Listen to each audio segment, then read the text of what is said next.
Hey everyone, this is Mike DeBliss. What I hope to accomplish in this podcast is to highlight some of the key points that the IRS raised in a recent press release that they issued back on April 9th of 2018. The title of the press release is IRS Reminds Those with Foreign Assets About U.S. Tax Obligations. So, in this press release, the IRS advised anyone with a foreign bank or financial account to remember the upcoming deadline that applies to reports for these accounts. And this is often referred to as the FBAR, the Foreign Bank Account Report. So let's begin with a rundown, starting with the deadline for reporting foreign accounts. The deadline for filing the annual FBAR is the same as for a federal income tax return. That's been a recent development. In the past, the FBAR deadline was June 30th and no extensions were available. However, these days, the FBAR's deadline is the same as for a federal income tax return. This means that the 2017 FBAR must be filed electronically with FinCEN by April 17th, 2018. And I just want to stop for a second to clarify something because this gets a little bit muddied. The Foreign Bank Account Report is a creature of the Bank Secrecy Act, and the Financial Crimes Enforcement Network, or FinCEN, is basically the creator of the FBAR. The FBAR, however, is enforced by the IRS, and when it's submitted, it's actually submitted to FinCEN. So it's a hybrid of sorts in the sense that you have one agency, namely FinCEN, that requires, that is the agency that it gets submitted to, but it's the IRS that actually enforces it.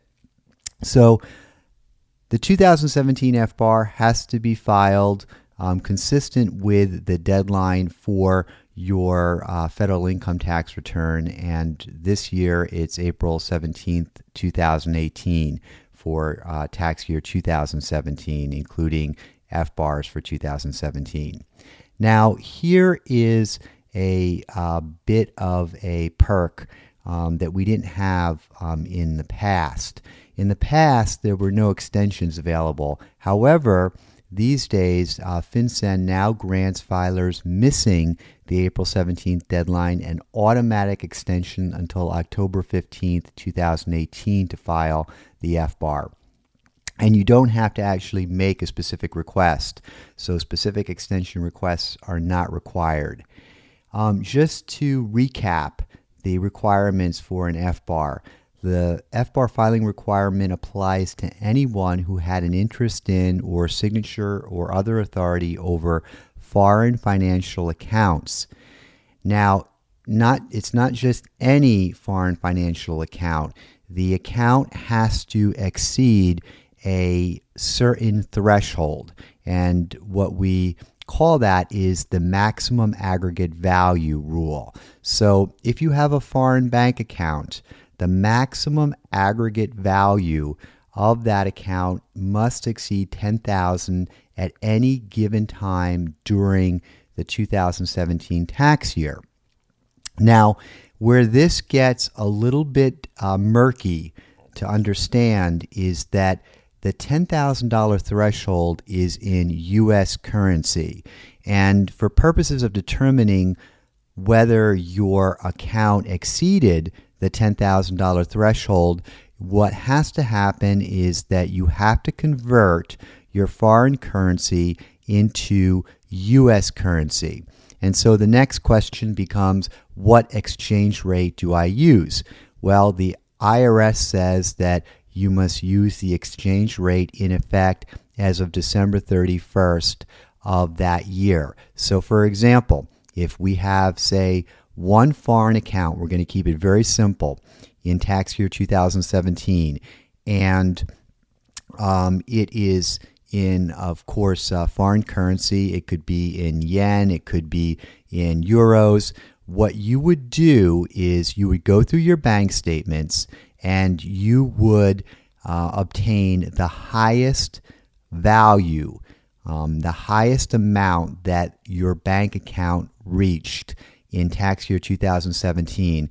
And then what you would do is you would do the exchange rate, and you would essentially go to the December 31st, 2017 exchange rate for yen to US dollars or for euros to US dollars.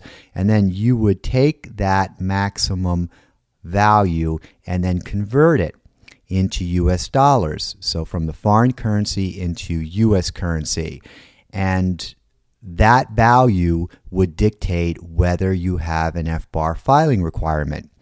In most cases, people have accounts that have exceeded that watermark of $10,000. But keeping it very simple, what you want to do, as I said, is obtain the highest maximum value of the account by going through your statements and then using the exchange rate that's in effect as of December 31st, 2017, convert from foreign currency into U.S. currency, and if it's under $10,000, no reporting obligation for FBAR purposes. If it exceeds $10,000, you've now triggered the requirement for filing an FBAR.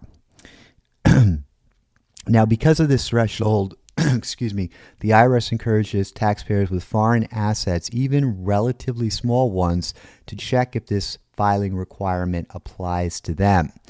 What I want to do right now is diverge for 1 second, because we have examined a very simple and practical application of the maximum aggregate value rule. Where this gets a little bit dicey is when there are multiple accounts. So stick with me here for a second. Let's say that we have 3 foreign accounts: account A, account B, account C. And the highest balance in tax year 2017 for account A is $25,000. The highest account balance for account B in 2017 was $35,000, and the highest account balance for account C in 2017 was $40,000. And these are all in U.S. currency. So we've already done the exchange rate conversion, and we're now dealing with U.S. currency. So what we would do to obtain the maximum aggregate balance is simply add those 3 balances of $25,000, $35,000, and $40,000. We come up with $100,000. So each account alone has independently triggered an FBAR filing requirement because the amounts exceed $10,000. So how would these accounts be reported? Well, they would be reported on one single FBAR. All 3 accounts on one single FBAR. Now, in example number 2, let's assume that John has 3 foreign accounts, the highest balances of which never exceed $10,000 in U.S. currency. Instead, we are dealing with a high balance in each account of $9,000 in U.S. currency. So account A has a high watermark balance of $9,000 U.S. currency in 2017. Account B has a high watermark balance of $9,000 in U.S. currency in 2017. And account C has a high balance of $9,000 in U.S. currency in tax year 2017. Do we have an FBAR filing requirement? Now, one school of thought would say, no, of course not. We're under the $10,000 threshold. Not one of these accounts exceeds the $10,000 threshold. Well, if it were only that simple, but it's not. Under the maximum aggregate value rule, aggregate is a very specific legal term of art. It means that for purposes of determining whether we have eclipsed the $10,000 reporting threshold, what we must do is we must take the highest balance of each account and add them up. And if the sum total of these high balances exceeds 10,000, then we have an FBAR filing requirement. So even though none of the accounts by themselves trigger an FBAR reporting requirement because no single account exceeds the $10,000 reporting threshold, together they do. And in the example that I just gave, the highest balance in each account was $9,000 US, and there were 3 accounts. So when you add the high balances up, you get a high aggregate balance of the 3 accounts of $27,000. So all 3 accounts must be reported on an FBAR, even though none of them alone triggers an FBAR reporting requirement. So that's one of the nuances of the FBAR filing requirement, and it's important that that you keep that in the back of your mind when you're going through your account statements. So while it's very easy to jump to the conclusion that there's no FBAR filing requirement if none of the accounts exceeds the $10,000 threshold, remember that you have to aggregate everything, and you have to take the maximum balance of each account, and remember to do the currency exchange, and then add the maximum balances up. And if you exceed $10,000, you've triggered an FBAR filing requirement. Now, moving on. Reminder, IRS is going to end the offshore voluntary disclosure program. So the OVDP will be closing on September 28, 2018. And the IRS is recommending here that taxpayers with undisclosed foreign financial assets take advantage of the short time frame that still exists in order to disclose their unreported assets. Keep in mind that one of the perks of the OVDP program is that it provides immunity from prosecution, and it allows taxpayers to estimate their penalties and fines virtually to the penny. Essentially, what the OVDP program affords is the opportunity to come out of the woodwork, so to speak, out of the shadows if you have been in non-compliance over an extended period of time, and basically pay one penalty known as the miscellaneous offshore penalty in order to solve or resolve your tax non-compliance. And there are some other penalties that apply, such as accuracy-related penalty and potentially the civil tax fraud penalty if the willfulness factor is substantial. But for the most part, the OVDP program is basically designed for the Al Capones of the tax world that have just been just completely out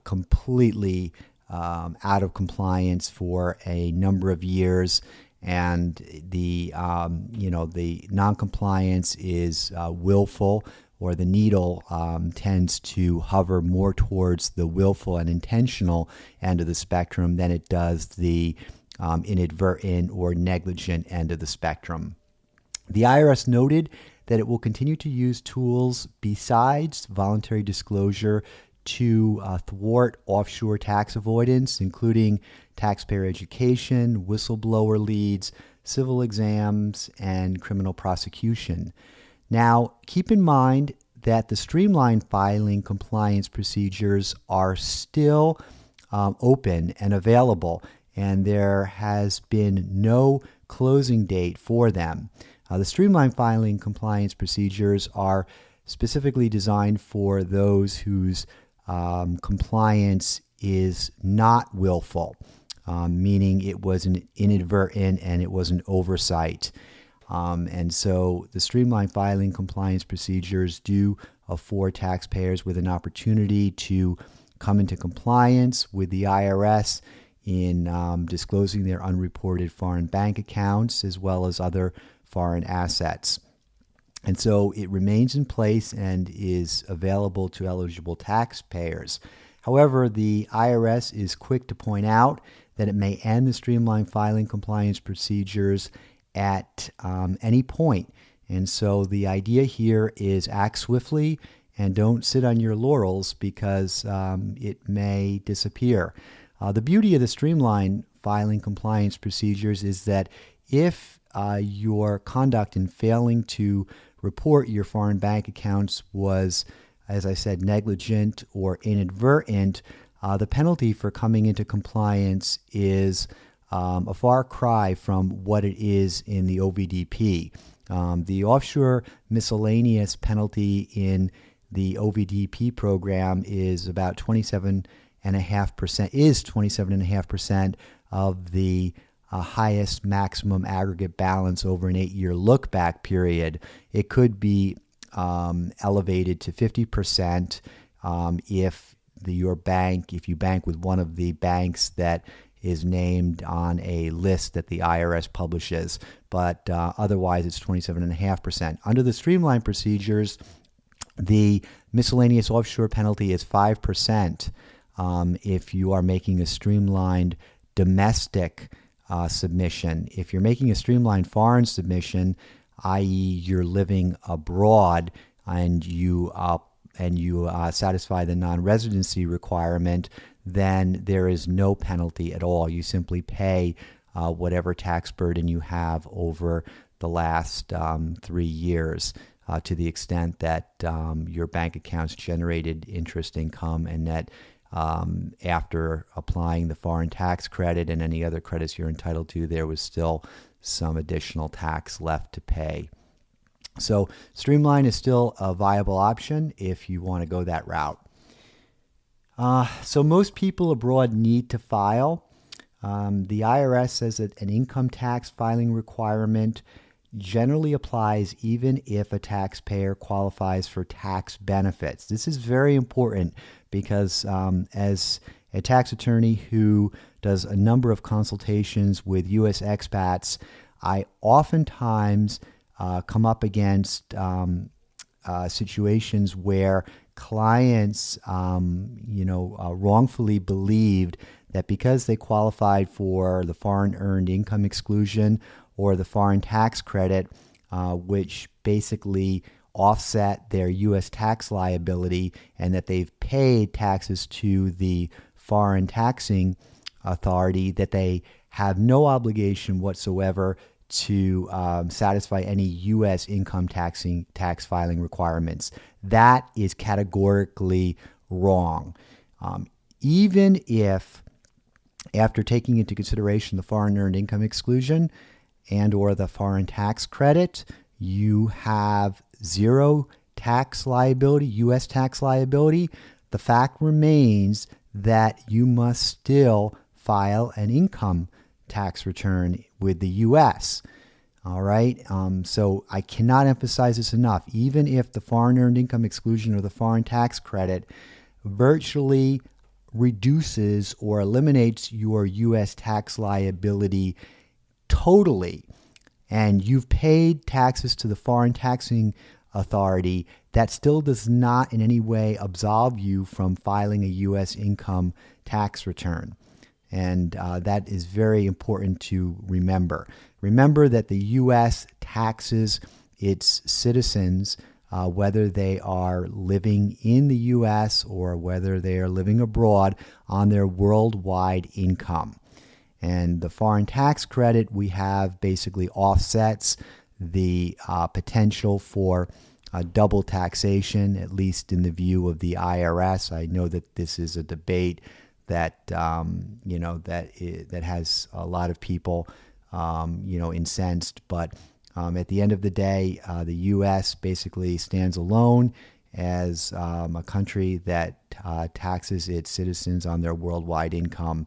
And in order to blunt the impact of it, they do allow a foreign tax credit to offset the amount of taxes that the U.S. person pays to the foreign taxing authority. Now, there's special income tax return reporting for foreign accounts and assets. What I'm getting at here is that the FBAR specifically applies to foreign bank accounts. But what about when we get into other foreign financial assets, such as foreign stock, mutual funds, things of that nature? Well, there is a Form 8938, and that is the statement of foreign financial assets.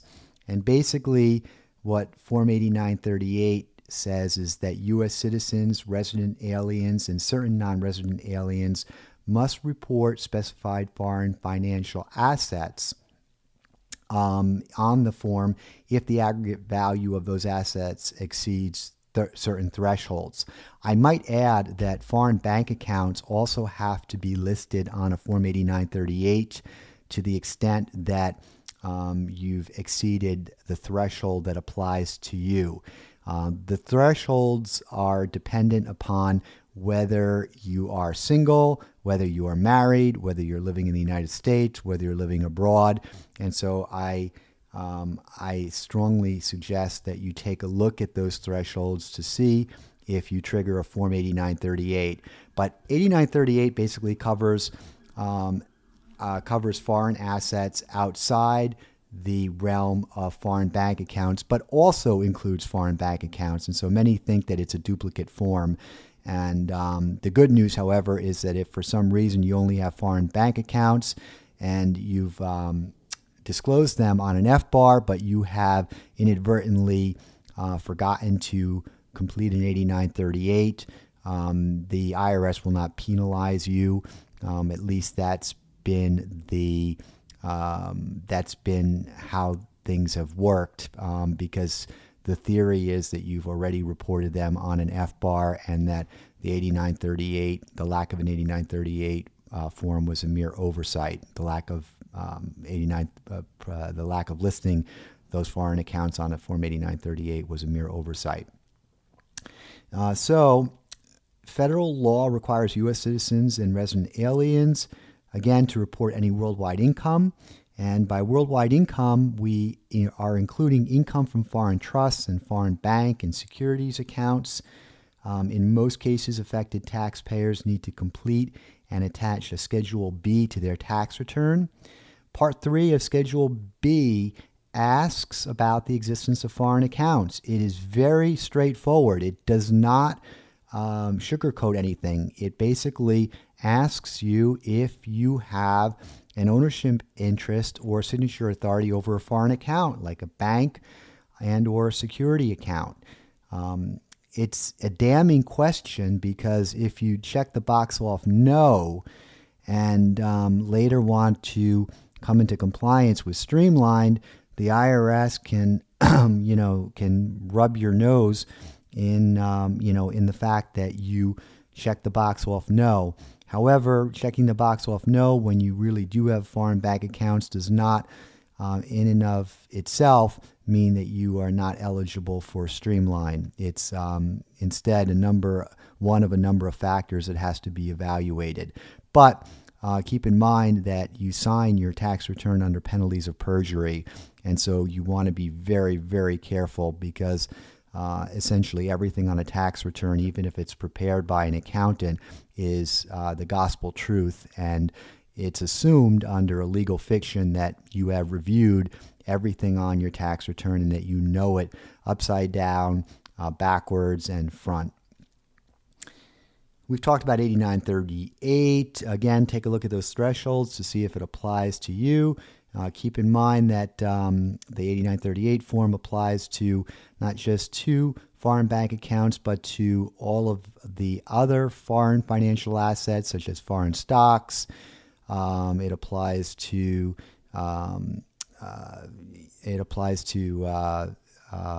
foreign stocks, and it applies to other foreign investments, and things of that nature. Specified domestic entity reporting. For tax year 2017, certain domestic corporations, partnerships, and trusts that are considered formed for the purpose of holding specified foreign financial assets must file Form 8938 if the total value of those assets exceeds $50,000 on the last day of the tax year or $75,000 at any time during the tax year. So I will restate that one more time. Certain domestic corporations, partnerships, and trusts, keep in mind, by domestic, they mean U.S., that are considered formed for the purpose of holding specified foreign financial assets. So it's a domestic or U.S. corporation. However, it holds foreign financial assets. That will trigger a Form 8938 requirement if the total value of those assets exceeds 50 grand on the last day of the tax year or 75,000 at any time during the tax year. I want to digress just for a second here to make a point about foreign real estate. This question comes up time and time again in consultations. The taxpayer often asks if they have a requirement to report a foreign property that they might own on an 8938. If you own foreign real estate directly, meaning there's not through a corporation, a foreign corporation, or not through an entity, there is no obligation to report the foreign real estate on a Form 8938. Where things get hairy is if you own the real estate indirectly through an entity such as a corporation, a partnership, an LLC. To the extent that you do, then you have to report the percentage of interest that you own in that real estate through that entity.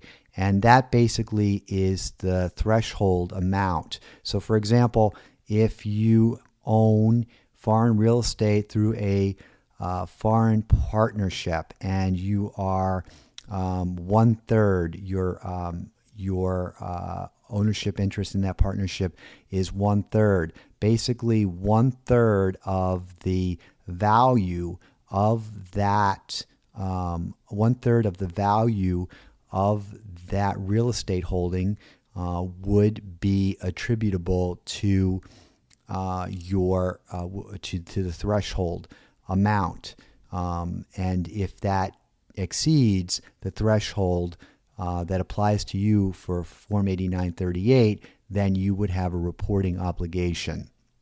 So it gets a little bit tricky because partnerships as well as corporations might hold more than just the real estate.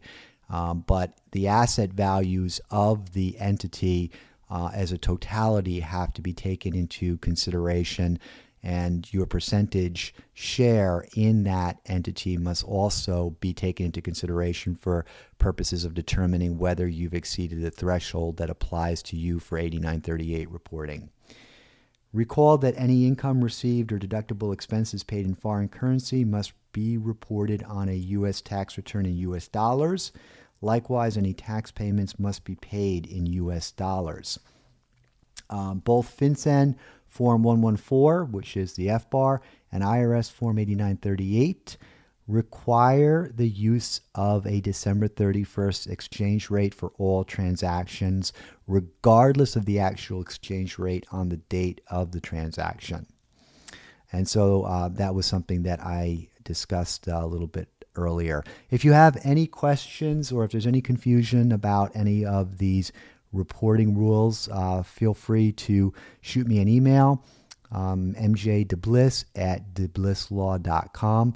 My door is always open, and I'm more than willing to chat with you.